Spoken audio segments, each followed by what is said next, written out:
Құрметті, қадірменді әріптестер, Біріккен энергосервистік компанияның жұмысшылары және Зайсан ауданының тұрғындары, облыс тұрғындары, міне біздің мына жаңа жыл қарсаңында жақсылық жаңалыққа құлағымыз түріп, жақсылыққа кенеліп отырмыз.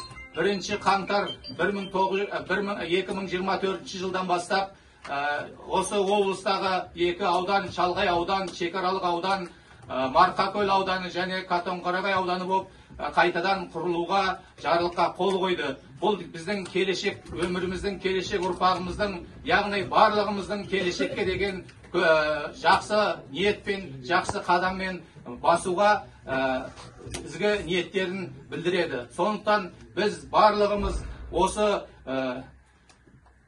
Қасым-Жомарт Кемелұлы Тоқаевтың жарлыққа қол қойғанын құттықтап, барлығымыз осы игі істерге ат салсамыз деп, осы ұжымның атынан құттықтаймыз.